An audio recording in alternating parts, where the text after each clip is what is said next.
Perdu et à bout de force dans le désert d'Arizona, je ne savais pas que le plus grand danger n'était pas la soif, mais les 3 femmes qui allaient me sauver la vie. Pour mieux la redéfinir, le sommeil. C'était tout ce que je voulais. Pas le sommeil agité d'un hôtel bon marché, ni la somnolence lourde après un repas trop copieux. Non, je rêvais d'un sommeil profond, abyssal, un de ces sommeils qui vous déconnectent du monde et réparent l'âme.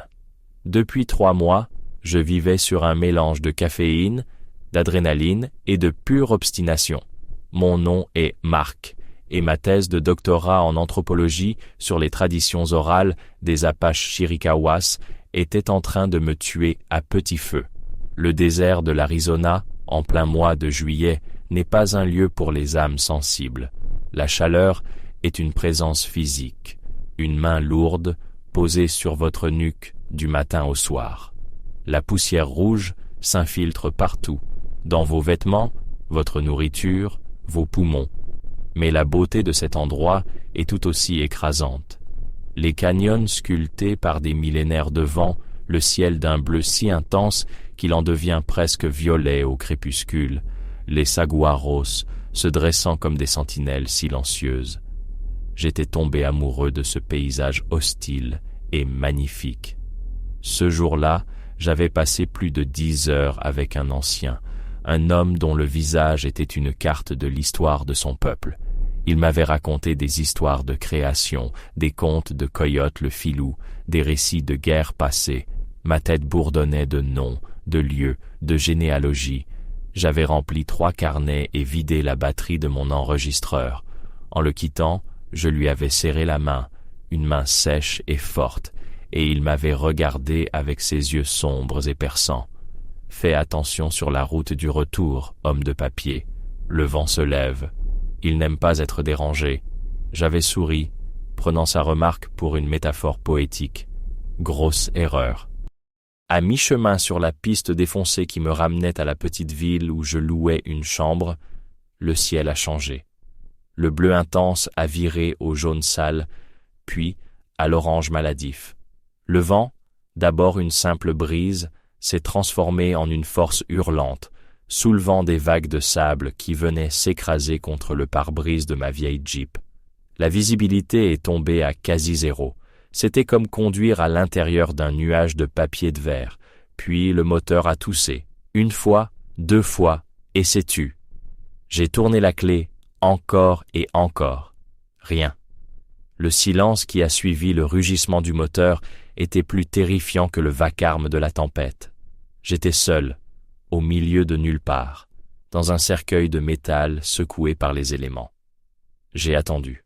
1 heure, 2 heures. La tempête ne faiblissait pas. La chaleur à l'intérieur de la Jeep devenait suffocante. J'ai compris que rester là, c'était signer mon arrêt de mort. Il me restait une demi-bouteille d'eau. La piste, je la connaissais, plus ou moins. Je me suis dit que si je marchais droit devant, je finirais bien par la retrouver. Je suis sorti. Le vent m'a presque arraché la portière des mains. Le sable me cinglait le visage, s'infiltrait dans mes yeux, ma bouche. J'ai enroulé un t-shirt autour de ma tête et j'ai commencé à marcher, en me fiant à un instinct qui, je le sais maintenant, était complètement déréglé par la panique et l'épuisement. Je ne sais pas combien de temps j'ai marché. Le monde n'était plus qu'un tourbillon orange et hurlant. Chaque pas était un effort surhumain. L'eau a été bue en quelques minutes. Ma gorge était une fournaise. Mes genoux ont cédé. Je suis tombé, j'ai rampé, puis je me suis effondré, le visage dans le sable chaud. Ma dernière pensée a été pour l'avertissement de l'ancien. Le vent n'aime pas être dérangé. Je me suis réveillé dans la pénombre. La première chose que j'ai sentie, c'est l'odeur, un mélange de fumée de cèdre, de terre humide et d'herbes séchées. J'étais allongé sur une paillasse douce, recouverte d'une peau de mouton. Au-dessus de moi, des poutres de bois sombre soutenaient un toit plat en adobe. La lumière filtrait doucement par une petite fenêtre carrée sans vitre. Il n'y avait aucun bruit, à part le crépitement d'un petit feu dans un foyer en terre cuite dans un coin de la pièce unique. Ma gorge était toujours sèche, mais la sensation de brûlure avait disparu. Quelqu'un avait posé un linge humide sur mon front. J'ai essayé de me redresser, mais une vague de vertige m'a forcé à me rallonger. C'est là que je les ai vus. 3 silhouettes se tenant près du foyer, me tournant le dos. 3 femmes. Elles parlaient entre elles, dans une langue que j'ai reconnue comme étant le chiricahua, mais avec un accent si pur, si ancien, que j'avais du mal à en saisir les nuances. L'une d'elles s'est retournée, comme si elle avait senti mon regard. C'était la plus âgée. Son visage était un chef-d'œuvre de rides profondes, chacune racontant une histoire de soleil et de chagrin. Ses cheveux gris étaient noués en 2 longues tresses. Elle m'a regardé sans un mot, ses yeux noirs ne révélant aucune émotion. Puis, les 2 autres se sont tournés aussi. La deuxième était plus jeune, peut-être dans la 50aine. Son visage était plus rond, plus doux, mais ses mains étaient celles d'une femme qui a travaillé la terre toute sa vie. La troisième était la plus jeune, à peine plus âgée que moi, grande, mince, avec une posture fière et un regard d'une intensité presque dérangeante. Un regard de faucon. Elles se sont approchées en silence. La plus douce des 3 portait un bol en terre. Elle s'est agenouillée à mes côtés et me l'a tendue. C'était de l'eau fraîche et pure. J'ai bu avec une avidité qui m'a fait honte. Elle a attendu que je finisse, puis a repris le bol et s'est retirée avec les autres. Personne n'avait prononcé un mot en anglais ou en espagnol. Le silence était total, mais il n'était pas vide.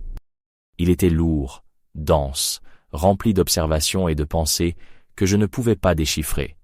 Pendant les 2 jours qui ont suivi, ma vie a suivi un rythme simple et immuable. Je dormais, je me réveillais, on me donnait à boire, puis un bouillon d'herbe et de maïs. La femme au regard doux, que j'appris plus tard à appeler Ishke, soignait mes brûlures de soleil avec une pommade verte qui sentait la pinède. L'aînée, Lozène, ne faisait que m'observer, assise sur un tabouret près du feu, son visage une énigme. La plus jeune, Taza, allait et venait, silencieuse et insaisissable. Parfois, je la surprenais à me regarder depuis l'embrasure de la porte, son expression indéchiffrable. J'essayais de communiquer, en anglais, maladroitement. « Thank you. I need to find my car. Jeep. Call for help. » Mes mots flottaient dans la pièce et mouraient, sans réponse. Elles hochaient parfois la tête, mais je ne savais pas si c'était par compréhension ou par simple politesse. Je me sentais comme un animal étrange qu'elles auraient recueilli, une curiosité. J'étais reconnaissant, bien sûr. Elles m'avaient sauvé la vie, mais une anxiété sourde commençait à grandir en moi. Les portes n'étaient pas verrouillées, il n'y avait même pas de serrure. Pourtant, je me sentais prisonnier de leur silence, de leurs soins constants, de ce lieu hors du temps. Le 3e jour, je me sentais assez fort pour me lever. Mes vêtements, que je croyais perdus, avaient été lavés, séchés et pliés au pied de ma paillasse. Ma chemise était déchirée, mais les coutures avaient été réparées avec un fil si fin et un point si expert qu'il fallait regarder de près pour voir la réparation. J'ai enfilé mon jean et me suis dirigé vers la porte. Les 3 femmes étaient là, comme si elles m'attendaient. Lozène, l'aînée, était assise. Ishke et Taza se tenaient de chaque côté d'elle. J'ai rassemblé mon courage et le peu d'anglais simple que je pouvais trouver. « Thank you », ai-je répété. « Thank you for everything. You saved me. I am very grateful. » Je me suis incliné légèrement. « Now, I must go. My family, my work, they will worry. » Le silence a été leur seule réponse, un silence qui s'étirait, devenant de plus en plus pesant. J'ai fait un pas vers la porte. Aucune d'elles n'a bougé, mais leurs 3 paires d'yeux étaient fixés sur moi. C'était comme essayer de traverser un mur invisible. « Please », ai-je dit, ma voix devenant un peu plus suppliante.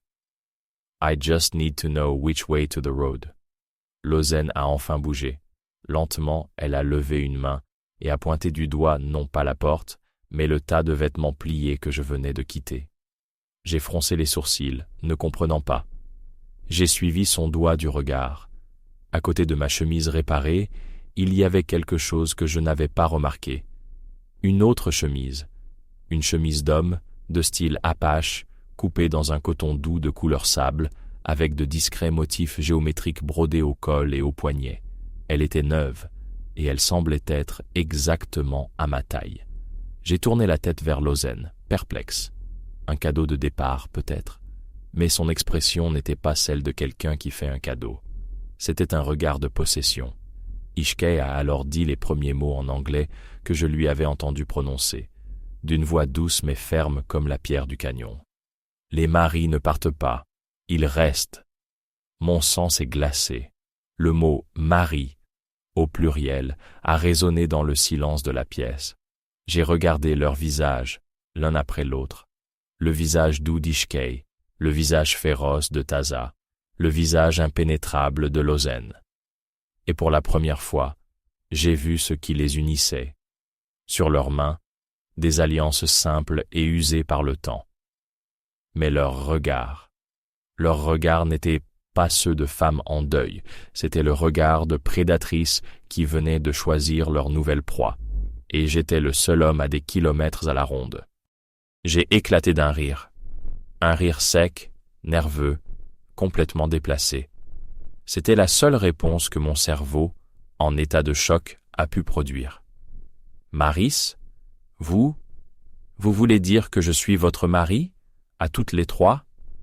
Je les regardais, espérant voir un sourire, un signe que c'était une mauvaise blague, une sorte de test étrange pour l'anthropologue curieux. Mais leur visage restait de marbre. « Ce n'est pas nous qui voulons, » a dit Lozen, l'aînée. C'était la première fois qu'elle me parlait directement en anglais. Sa voix était grave, comme le grondement d'un rocher qui roule. « C'est la montagne qui veut, c'est le vent qui t'a amené. Nous étions 3 femmes seules. Nos maris ont rejoint les étoiles il y a de nombreuses saisons. Nous avons prié pour avoir de l'aide, pour un homme fort, pour continuer la lignée. Et le désert a répondu. Il t'a déposé à notre porte. Sa logique était implacable, hermétique à toute rationalité que je pouvais lui opposer. Pour elle, ce n'était pas un kidnapping, c'était un acte de foi, une réponse divine. J'ai essayé de raisonner, ma voix tremblante. « Écoutez, je comprends, je vous suis infiniment reconnaissant. Mais il y a une erreur. J'ai une vie ailleurs, une famille, des études. Je ne suis pas un signe des esprits. Je suis juste un homme qui a eu un accident de voiture. » Ishkay a fait un pas en avant, son expression pleine d'une pitié qui m'a terrifié. L'homme que tu étais est mort dans la tempête. Celui qui s'est réveillé ici, c'est celui que nous attendions. Elle a désigné la chemise apache posée sur mes affaires. Ceci est ta nouvelle peau. L'ancienne est pleine de mensonges et de papier. La panique a commencé à monter, une marée froide et piquante dans mes veines. Assez parlé. J'ai pivoté et je me suis élancé vers la porte. Je ne les ai pas bousculées, mais mon mouvement était si soudain qu'elles n'ont pas eu le temps de réagir. J'ai franchi le seuil et j'ai couru. L'air extérieur était comme une claque brûlante. Le soleil, haut dans le ciel, était impitoyable. Devant moi s'étendait un paysage à la fois sublime et terrifiant. Des formations rocheuses rouges, des buissons épineux et une immensité silencieuse. Il n'y avait aucune route, aucune piste, aucun signe de civilisation, juste la terre et le ciel. Je ne savais absolument pas dans quelle direction aller. J'ai choisi au hasard et j'ai continué à courir, le cœur battant à tout rompre, mes poumons en feu. Le sable et les cailloux glissaient sous mes bottes. Je n'avais pas fait 500 mètres. Mon corps, encore affaibli, protestait violemment. Le souffle court, la sueur me piquant les yeux. Je me suis arrêté un instant pour reprendre ma respiration, les mains sur les genoux. Quand j'ai relevé la tête, elle était là, Taza. Elle n'avait pas couru, elle était simplement apparue, silencieuse comme une apparition, à une dizaine de mètres devant moi, me barrant le chemin. Elle se tenait droite, les bras croisés, un long couteau de chasse passé dans sa ceinture. Elle ne m'a pas menacé avec. Elle n'en avait pas besoin. Son regard suffisait. C'était le regard d'un prédateur qui observe un animal étranger, faible et stupide, s'agiter inutilement dans son territoire. « La chaleur te tuera avant midi », dit-elle d'une voix calme et sans inflexion. « Si ce ne sont pas les serpents ou la soif, il n'y a pas d'eau dans cette direction avant la prochaine lune. Tout mon courage, toute ma détermination se sont évaporés sous le soleil de plomb et face à sa certitude tranquille. Elle avait raison, tenter de m'enfuir dans ce désert sans eau, sans connaissance du terrain, c'était un suicide. Je n'étais pas en train de m'échapper d'une prison, j'étais en train de quitter le seul abri, la seule source d'eau dans un océan de mort. J'ai baissé la tête, vaincu. Sans un mot, j'ai fait demi-tour et je suis retourné vers la maison d'Adobe. Taza m'a suivi à quelques pas, sa présence dans mon dos aussi lourde qu'une main posée sur mon épaule. Mon retour s'est fait dans un silence humiliant. Lozen et Ishke étaient là, impassibles. Personne n'a commenté ma tentative d'évasion. Ishke m'a simplement tendu une gourde en peau et j'ai bu l'eau fraîche avec la gratitude honteuse d'un chien battu. À partir de ce moment, tout a changé. Je n'étais plus un invité en convalescence. Mon statut était différent. Le lendemain matin, on m'a réveillé avant l'aube. Taza m'a secoué l'épaule et a pointé du doigt une pile de bois près du foyer et une hache rudimentaire. Le message était clair. J'ai passé la matinée à fendre du bois sous son œil vigilant. L'après-midi, Ishke m'a emmené à une source cachée dans une crevasse rocheuse, à une bonne demi-heure de marche. Je devais porter 2 lourds seaux en bois. Le chemin était difficile, escarpé. Mes muscles, habitués à la vie sédentaire d'un étudiant, criaient à la torture. Les jours se sont transformés en semaines. Ma vie était devenue un cycle de labeur physique. Fendre du bois, chercher de l'eau, réparer une partie du toit en adobe qui s'effritait, aider Ishke à tanner une peau de cerf que Taza avait rapportée de la chasse. Elle ne me parlait que pour me donner des ordres ou m'enseigner une tâche. Lozen, elle, ne me parlait presque jamais. Elle s'asseyait à l'ombre, observant tout, son esprit tissant une toile invisible dont j'étais la mouche prisonnière. Le soir, nous nous asseyions autour du feu. Elles parlaient entre elles en Chiricahua, leur voix se mêlant au crépitement des flammes. Elles m'ignoraient la plupart du temps, comme si j'étais un meuble ou un animal domestique. Mais parfois, je sentais leurs regards sur moi. Des regards calculateurs. Elles évaluaient ma force, ma résistance, mon endurance. Elles me testaient, elles me façonnaient. Mon esprit d'anthropologue luttait contre la terreur et le désespoir. J'essayais d'analyser, de comprendre. C'était une forme de survie. Elles étaient des veuves, dans une région isolée. La tradition et la pragmatique se rejoignaient. Un homme était une force de travail, un protecteur, un moyen de perpétuer leur savoir et leur sang. Je n'étais pas Marc, le doctorant. J'étais une fonction, un rôle à remplir. Comprendre cela ne rendait pas ma situation plus acceptable, mais cela la rendait moins folle. Pourtant, une partie de moi se rebellait. Je scrutais le paysage pendant mes corvées d'eau, cherchant une faille, une route lointaine, une lueur de civilisation. En vain. La nuit, allongé sur ma paillasse, l'odeur de cèdre et de fumée remplissant mes narines, je rêvais de néons, de bruit de circulation, de la voix de ma directrice de thèse me demandant où étaient passés mes derniers chapitres. Puis je me réveillais dans le silence absolu du désert, prisonnier d'un monde qui n'aurait dû exister que dans mes livres. Un soir, alors que la lune était un disque d'argent parfait dans un ciel d'encre, l'atmosphère changea.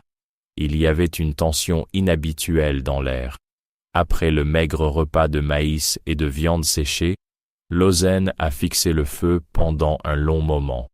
Puis, elle a tourné ses yeux noirs vers moi. Le silence s'est fait, si profond que j'entendais le sang battre dans mes oreilles. « Ton corps s'est renforcé », a-t-elle déclaré, toujours dans son anglais, lent et pesant. « La graisse de la ville a fondu.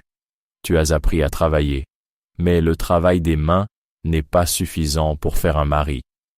Elle a marqué une pause, laissant ces mots s'imprégner dans l'air frais de la nuit. Ishkay et Taza me regardaient, leurs visages illuminés par les flammes dansantes, leurs expressions graves et solennelles.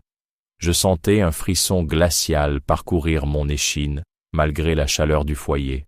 Un mari doit avoir le cœur d'un Chiricahua. Il doit être rusé comme le coyote, fort comme l'ours, et son esprit doit être aussi vaste que le ciel du désert. Elle s'est penchée en avant, son visage ridé devenant un masque d'autorité ancienne. Le temps de l'acclimatation est terminé. Demain, au lever du soleil, commencent les épreuves. Tu devras nous prouver que tu es plus qu'un homme de papier blanc. Tu devras nous prouver que tu es digne. Elle n'a pas précisé ce que seraient ces épreuves. Elle n'a pas dit ce qui arriverait si j'échouais. Elle n'en avait pas besoin. Dans le silence qui a suivi ces paroles, j'ai compris une chose avec une clarté terrifiante. Ma survie n'était plus seulement une question de travail et d'obéissance. Elle allait dépendre de ma capacité à devenir l'homme qu'elles avaient décidé que je serais. Et l'échec n'était tout simplement pas une option envisageable. La nuit qui a suivi fut la plus longue de ma vie. Le sommeil, cette chose que j'avais tant désirée, me fuyait. Chaque crépitement du feu qui s'éteignait, chaque murmure du vent contre les murs d'adobe me faisait sursauter. Les épreuves.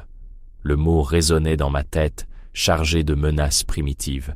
J'imaginais des rituels sanglants, des tests de douleur insoutenables. J'étais un universitaire, un homme de livres et de théories. Mon corps était un outil pour transporter mon cerveau. Face à ce qui m'attendait, je me sentais aussi fragile qu'une page arrachée. L'aube est arrivée sans pitié, une lame de lumière rose et orange coupant l'obscurité.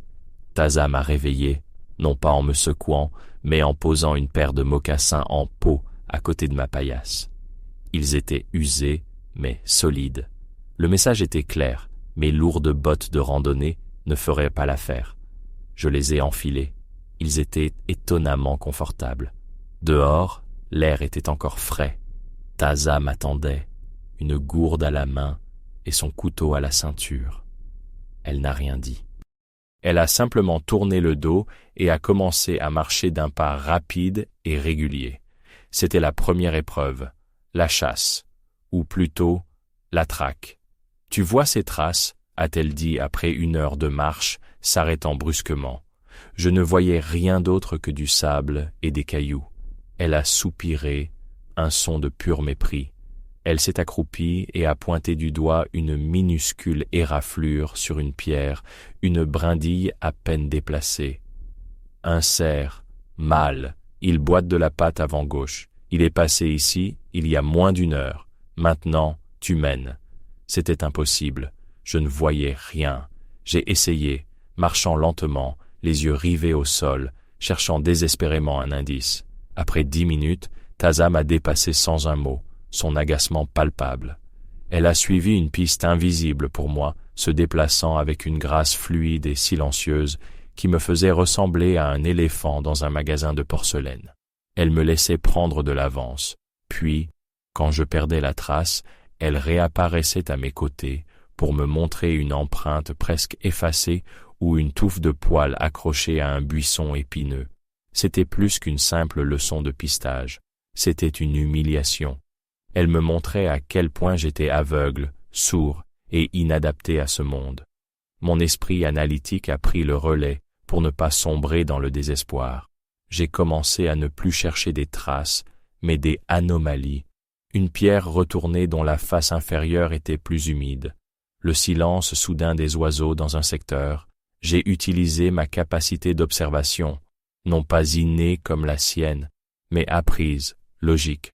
Vers midi, sous un soleil écrasant, alors que la sueur avait transformé ma chemise en une seconde peau, je me suis arrêté.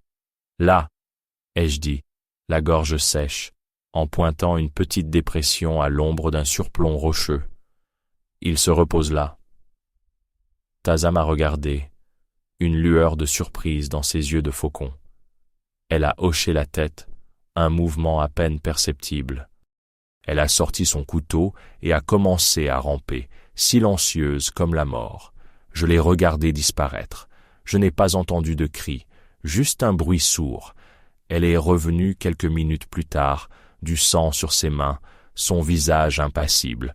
Elle a jeté quelque chose à mes pieds. C'était le cœur encore chaud de l'animal. « Mange » a-t-elle ordonné. « C'est ta part. Tu as gagné le droit de la prendre. » J'ai hésité, le dégoût me soulevant le cœur. Mais sous son regard d'acier, j'ai obéi. La viande était féreuse, chaude, vivante. C'était la chose la plus barbare et la plus vitale que j'ai jamais faite. En rentrant, elle ne m'a pas parlé, mais je sentais que quelque chose avait changé. Je n'étais plus seulement un fardeau. J'étais peut-être un apprenti. Le lendemain, c'était le tour d'Ishkay. Son épreuve était différente. Pas de violence, pas de vitesse. Elle m'a conduit dans un petit canyon où le sol était une mosaïque de plantes et de fleurs sauvages. « L'eau est une chose timide », m'a-t-elle dit de sa voix douce. Elle se cache. Mais les plantes parlent pour elle. Écoute-les. Elle m'a demandé de lui rapporter 3 herbes spécifiques. Elle ne m'a pas montré à quoi elles ressemblaient. Elle les a décrites. L'une avait des feuilles qui sentaient la menthe poivrée après la pluie. L'autre avait de minuscules fleurs jaunes qui ne s'ouvraient qu'à l'ombre. La 3e poussait seulement là où les racines pouvaient toucher l'eau souterraine. C'était un test de mémoire, de patience et de sensibilité. J'ai passé des heures à 4 pattes, à sentir des feuilles, à observer les jeux d'ombre et de lumière, à chercher des indices de verre plus profonds dans le paysage aride. C'était l'opposé de l'épreuve de Taza. Ici, il ne fallait pas dominer la nature, mais collaborer avec elle, la comprendre. Mon esprit académique a de nouveau trouvé un terrain familier. Classification, observation, déduction. J'ai fini par trouver les 3 plantes. Quand je les ai rapportées à Ishkay, elle a souri pour la première fois. Un vrai sourire qui a illuminé son visage. « Tu as de bonnes mains » a-t-elle dit, « et tes yeux savent regarder, pas seulement voir. » Elle a pris les herbes et les a écrasées entre 2 pierres, créant une pâte odorante. Maintenant, la dernière partie de l'épreuve. Trouve la source. En utilisant l'emplacement de la 3e plante comme indice, j'ai suivi une ligne de végétation subtilement plus luxuriante. J'ai fini par arriver devant une paroi rocheuse qui semblait solide. Mais en me souvenant des paroles d'Ishkay sur la timidité de l'eau, j'ai cherché une fissure, une cachette. Derrière un rideau de lierre sauvage, il y avait une petite alcôve. Et au fond, goutte à goutte, de l'eau pure suintait de la pierre pour se collecter dans un petit bassin naturel. C'était un miracle. J'ai plongé mes mains dans l'eau glacée et j'ai porté le liquide à mes lèvres. C'était l'eau la plus douce que j'ai jamais bue. Ishkay m'avait rejointe en silence. Elle a simplement hoché la tête, son approbation silencieuse plus gratifiante que n'importe quel diplôme. J'avais réussi les 2 premières épreuves. J'avais prouvé que je pouvais être brutal et sensible, prédateur et cueilleur. Mais je savais que le plus difficile restait à venir. L'eau zen. Ce soir-là, l'ambiance autour du feu était différente. Le mépris de Taza avait laissé place à une observation neutre. La pitié d'Ishkay s'était muée en une sorte d'affection prudente. Je n'étais plus tout à fait l'étranger. Une partie terrifiante de moi commençait à se sentir fière. J'avais survécu, j'avais réussi, et cette fierté me faisait plus peur que toutes les épreuves, car elle signifiait que je changeais. Lozen a attendu que la dernière lueur du jour disparaisse complètement du ciel. Le désert était plongé dans une obscurité totale, seulement percé par les étoiles et notre feu. Elle n'a pas parlé pendant un long moment, son visage une carte d'ombre et de lumière. « Tu as un corps fort », a-t-elle commencé, sa voix un murmure rauque, et un esprit vif. Taza t'a appris à prendre la vie, Ishkay t'a appris à la trouver. Mais un corps et un esprit ne sont rien sans une âme. L'âme de l'homme blanc est faite de papier et de bruit. Elle n'a pas de racines. Elle ne peut pas vivre ici. Elle a plongé la main dans un sac en cuir à ses côtés. Ce qu'elle en a sorti a fait s'arrêter mon cœur. C'était mon portefeuille et mon carnet de notes, celui qui était rempli de mes recherches, de mes pensées, de mon travail, de toute ma vie d'avant. « Ceci est ton ancienne âme, dit-elle, en posant les objets sur le sol entre nous. Tant qu'elle existe, tu resteras un étranger, un fantôme. » Elle s'est penchée vers le feu et a ramassé un tison incandescent avec une pince en bois. La lueur rouge illuminait ses yeux, leur donnant une profondeur insondable. Elle m'a tendu le tison. « Ton épreuve finale n'est pas pour nous, elle est pour toi. Prouve-nous où se trouve ton cœur, prouve-nous à qui appartient ton âme. » L'ordre était implicite, mais aussi clair que le jour. Brûle-les, brûle ton passé, brûle Marc. Le tison rougeoyait à quelques centimètres de ma main, une chaleur intense émanant de lui. Le détruire, c'était accepter ma nouvelle vie. Le refuser, c'était déclarer que je ne serais jamais l'un des leurs. Et dans ce désert, ne pas être l'un des leurs signifiait ne rien être du tout. La chaleur du tison dansait sur ma peau. Devant moi, posé sur la terre battue, mon portefeuille et mon carnet de notes semblaient ridiculement petits, des artefacts d'une autre civilisation. Mon portefeuille contenait ma carte d'identité, mon permis de conduire, une photo de mes parents, quelques billets, des symboles. Mon carnet, lui, c'était différent. C'était mon esprit, des années de travail, de passion, de sueur intellectuelle. C'était l'essence même de l'homme que j'étais. Lozen, Taza, Ishkei. Leurs trois visages me fixaient, sculptés par les flammes, attendant ma décision.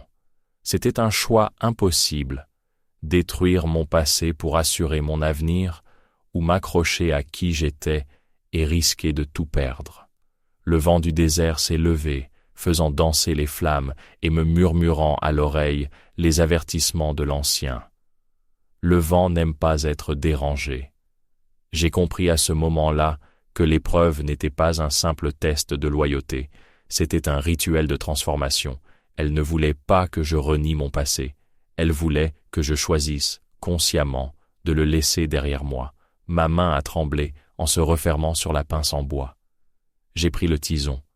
Son poids était insignifiant, mais il me semblait porter le poids de 2 mondes. Je l'ai approché de mes affaires. Le cuir du portefeuille a commencé à fumer, une odeur âcre et chimique. Puis j'ai touché la couverture de mon carnet. Un coin s'est noirci, a frisé, puis une petite flamme orange est née. Je les ai regardés. Pas les flammes, mais les femmes. J'ai vu dans leurs yeux non pas du triomphe, mais une attente intense, presque douloureuse, et j'ai su ce que je devais faire. D'un geste brusque, j'ai jeté le tison dans le foyer, puis j'ai ramassé le carnet fumant, et je l'ai étouffé contre ma poitrine, ignorant la petite brûlure. J'ai relevé la tête, les fixant tour à tour. « Non !» ai-je dit, ma voix claire et ferme dans le silence de la nuit. « Vous avez tort, mon âme n'est pas dans ce carnet. Mon âme, c'est ce qu'il y a dedans, les histoires de votre peuple, la sagesse que vos anciens m'ont confiée, la beauté que j'ai apprise à voir ici. Brûler ce carnet, ce serait trahir non seulement mon passé, mais aussi le vôtre, que j'ai passé des mois à essayer de préserver. » Je me suis tourné vers Lozen. « Une âme qui n'a pas de racines ne peut pas vivre ici, vous avez dit. Vous avez raison. Mais mes racines ne sont pas dans le papier, elles sont dans la connaissance. Et cette connaissance me lie à vous, que vous le vouliez ou non. Je ne suis pas un homme blanc venu prendre, je suis un homme venu écouter, et j'ai écouté. » Un silence de mort s'est abattu sur nous. Taza a posé la main sur son couteau. Ishkei a baissé les yeux, comme si elle était peinée par mon échec. Mais Lozen n'a pas bougé. Son regard a sondé le mien, cherchant une faille, un mensonge. Je n'ai pas scié. J'avais fait mon choix. Je ne pouvais pas devenir leur mari en cessant d'être moi-même. Ce serait un mensonge, et notre vie commune serait bâtie sur du sable. Finalement, après une éternité, les lèvres ridées de Lozen se sont étirées pour former quelque chose qui ressemblait à un sourire.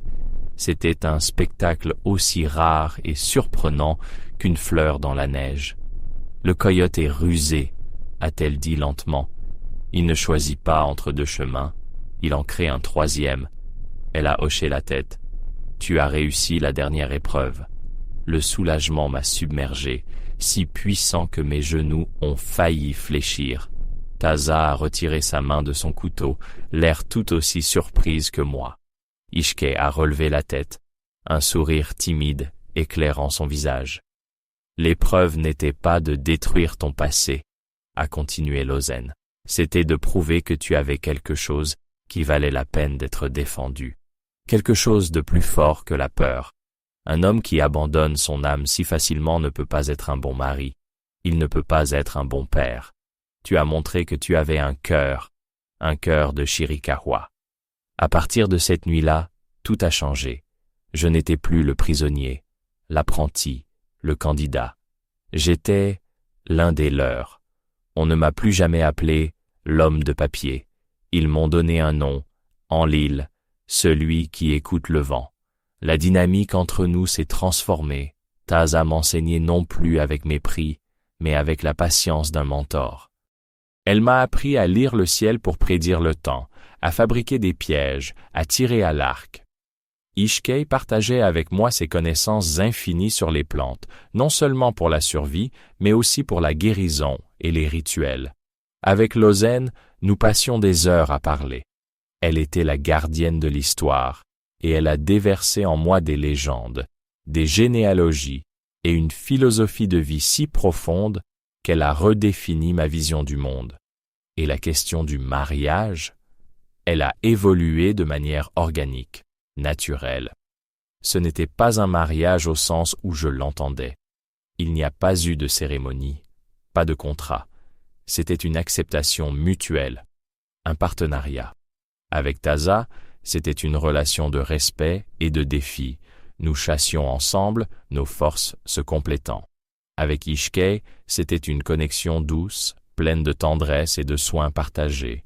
Avec Lozen, c'était un lien d'esprit, une union de sagesse et de respect pour le passé.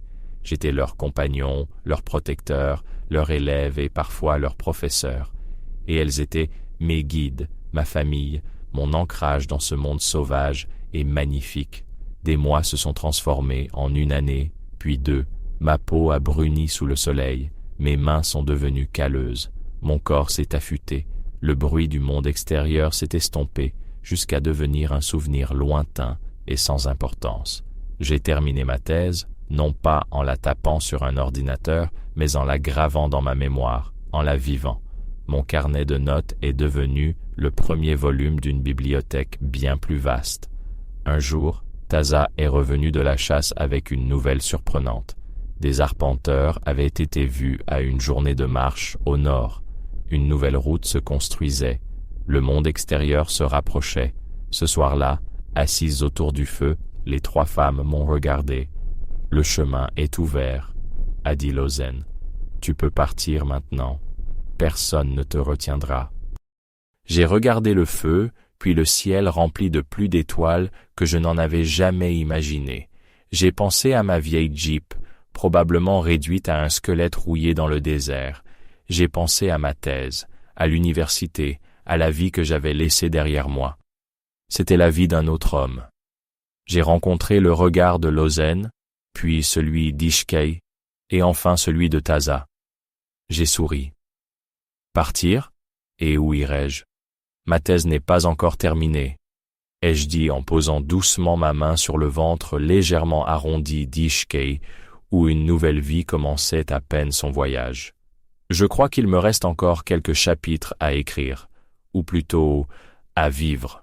Lozen a hoché la tête, son visage serein.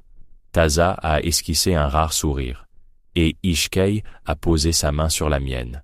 Le vent s'est levé, mais cette fois, il ne hurlait pas.